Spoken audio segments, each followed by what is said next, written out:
Paz e graça, gente abençoada do Senhor.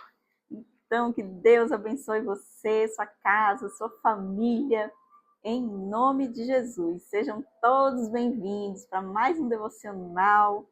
Que bênção a gente junto todo dia, né? Honrando esse compromisso com Deus. Maravilhoso isso. Se você está participando a primeira vez, se inscreve aí para criar esse hábito junto com a gente e não deixar de fazer todos os dias, né? A gente orar junto, a gente lê aqui um pouco da palavra e a gente está na presença de Deus, que é o mais importante, né? Então, deixa aí a sugestão, a dica e que Deus abençoe você, sua casa e sua família, em nome de Jesus. Então, minha gente, hoje aqui, para começar, nós temos um texto que está em Mateus, no capítulo 19, e são os versos 21 e 22, que diz: Jesus respondeu: Se você quer ser perfeito, se você quer ser perfeito, vá, venda os seus bens e dê o dinheiro aos pobres, e você terá um tesouro no céu. Depois venha e siga-me. Ouvindo isso, o jovem afastou-se triste, porque tinha muitas riquezas. Aleluia! Essa palavra, essa passagem é forte, né? Gente, o título aqui da mensagem hoje é Perdendo para Ganhar. Olha aí que forte, né? A gente às vezes precisa agir assim, né? Quando a gente está buscando mais a Deus, quando a gente está querendo seguir, né, a Jesus. E não é fácil, né? Não é uma coisa fácil quando a gente precisa abrir mão de algo, renunciar a algo. E, sabe, eu acho que isso é um chamado para a gente refletir. O que é que a gente tem ali sido cativo, né? Às vezes a gente fica ali preso a alguma coisa na nossa vida. E aquilo ali, como no caso aqui desse jovem, né, dessa passagem, aquilo afastava ele de Deus. Não é errado possuir riquezas, não é errado ter muito dinheiro. Deus também tem essas pessoas, né, no seu reino. Lembram das pessoas que seguiam Jesus e abençoavam o ministério com seus próprios recursos? Então, isso não é pecado nenhum possuir riquezas. O pecado é a gente ser dominado pela riqueza, né? A gente colocar no primeiro lugar da nossa vida. Quando ele viu que ele não tinha essa passagem, né? Quando esse jovem viu que não conseguia viver sem aquilo, não ia abrir mão daquilo, então ele percebeu, né? Ficou triste, percebeu que não ia seguir Jesus por causa daquilo, né? E Jesus já sabia, conhecia o coração dele. E foi cirúrgico, né? Tocou bem na ferida, né? Tipo assim, você não vai poder seguir, porque você, enquanto você amar mais o dinheiro do que a mim, você não vai me seguir, né? Então, gente, é hora de a gente, sabe, refletir, avaliar o que é que nos impede de seguir, o que é que nos aprisiona, né? O que nos afasta de Deus? Tem algo que você precisa renunciar? Ah, é muito difícil renunciar a isso, e eu sei que é um pecado, ou eu sei que é uma tentação, sei lá o quê. Pede ao Espírito Santo, sabe? Ora, pede a Deus, vai pedindo. Ora sem cessar. Orar sem cessar não é ficar o tempo inteiro orando, não, tá, gente? É não desistir, é você orar sempre, até você ter paz naquilo que você está orando. Aí você vai se sentir liberto. É que nem quando a gente precisa perdoar alguém, sabe? O exercício do perdão. O exercício do perdão é a gente perdoar todo dia. É a gente verbalizar que perdoa aquela pessoa. Todos os dias. até chegar o dia que você vai perdoar, você vai falar, você vai lembrar, mas aquilo não vai doer mais. Você vai percebendo que ao longo dos dias, quanto mais passar o tempo, você vai estar sendo liberto daquilo ali. Porque a falta do perdão é uma prisão, né? É duro para quem está ali, ó, segurando o perdão sem querer perdoar. Então, quando você verdadeiramente perdoa, você se liberta e você ainda libera aquela pessoa espiritualmente. Porque enquanto isso não acontece, fica aquela... A gente precisa liberar essa pessoa e a gente precisa se libertar, né? Então é muito importante isso, gente. Isso também é uma coisa que é como se a gente não quisesse renunciar para seguir a Jesus. Imagina, como que você vai seguir com o coração cheio de mágoa, cheio de rancor, com raiva, aborrecido? Você consegue imaginar alguém seguindo Jesus assim, né? Com todos esses sentimentos ruins no coração? Não, a gente precisa estar liberto dessas coisas para a gente ser abençoado também, para a gente atrair as bênçãos, para os milagres acontecerem na nossa vida. A gente tem que estar grato, a gente tem que estar alegre, a gente tem que sentir o amor de Deus e ter amor pelo próximo, fazer pelo outro, né? Tudo isso são coisas muito, muito importantes espiritualmente falando, para a gente conseguir estar pleno de si e seguir a Jesus, né? Os discípulos, claro, eram seres humanos, né? Então eles, assim como nós, tinham também suas dores, seus problemas de vida, mas eles tinham que deixar tudo aquilo para trás e olhar para frente para seguir o mestre. Seguir literalmente e seguir os exemplos, né?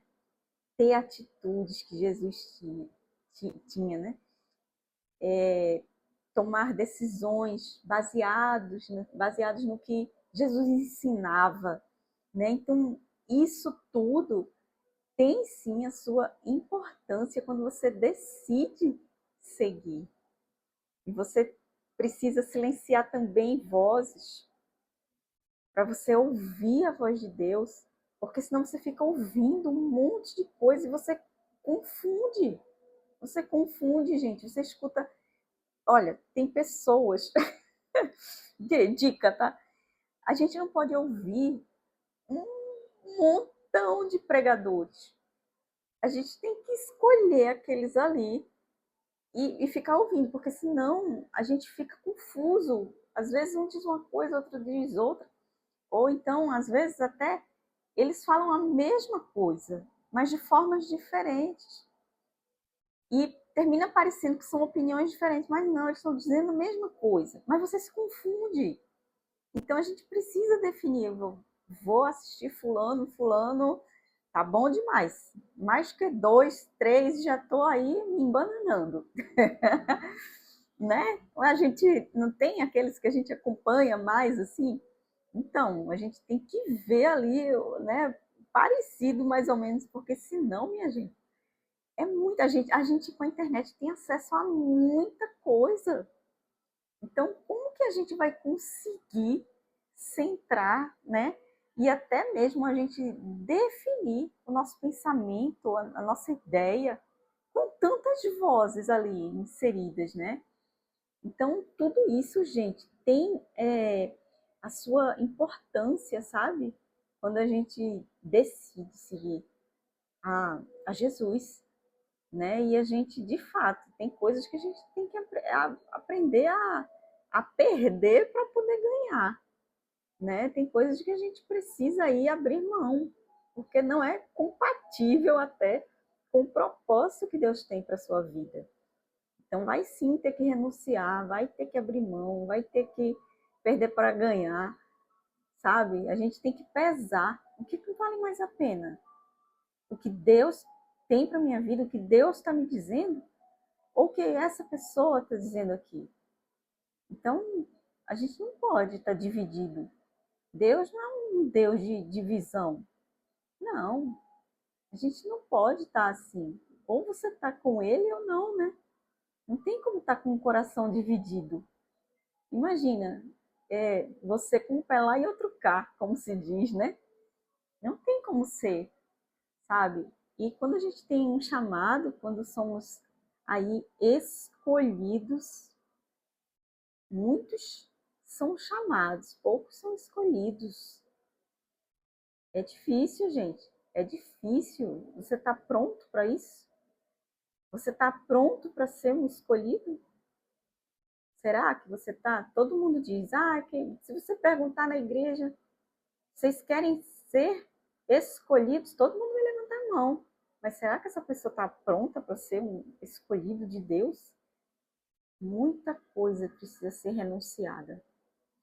E o holofote vira para você. Você vai ficar. Hoje em dia ninguém se esconde de nada, né? Então você vai ter a sua vida ali observada, exposta, não pode dar um passo em falso. Porque vai aparecer dedo acusador, vai aparecer crítica, vai aparecer gente falando. Será que você está pronto?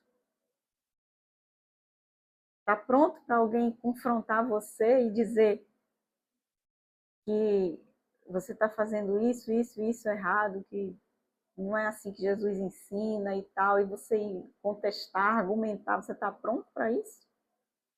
Você está pronto para observar em sua família e falarem dela? Então não é fácil, não. Não é.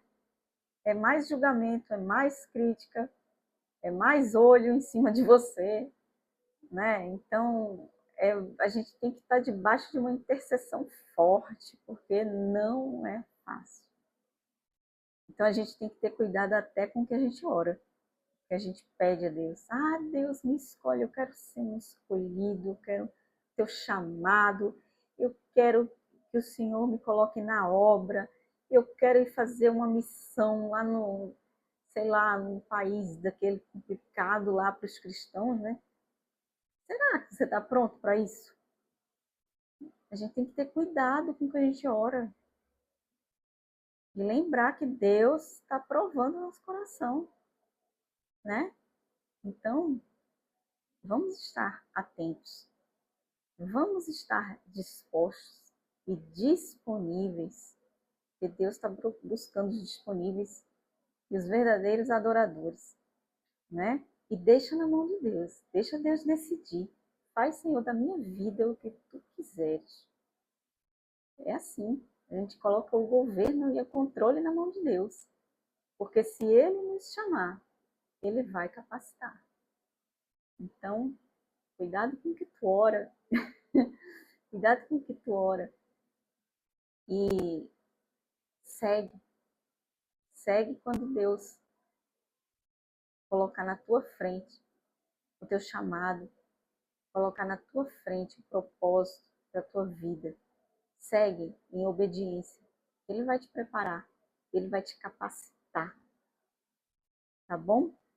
É isso aí, gente. Ele deixa essa frase: a generosidade mostra de fato como está o seu coração. A gente sabe que Jesus é a maior expressão de amor, né? Então ele era um coração assim de generosidade, de amor. Olha, é maravilhoso isso. Falar do amor de Deus, do amor de Cristo por nós, é algo assim que é um dos meus temas favoritos, porque é infinito demais, é se sentir abraçado pelo Pai, né? E é isso mesmo. Ele deixa aqui a leitura do Salmo 22, tá? Para a nossa liçãozinha de casa, não esqueçam, tá bom? Gente, estourei aqui o tempo, mas olha, que Deus abençoe você, sua casa, sua família, em nome de Jesus. E não esquece de estar orando pelos nossos irmãos, tá bom?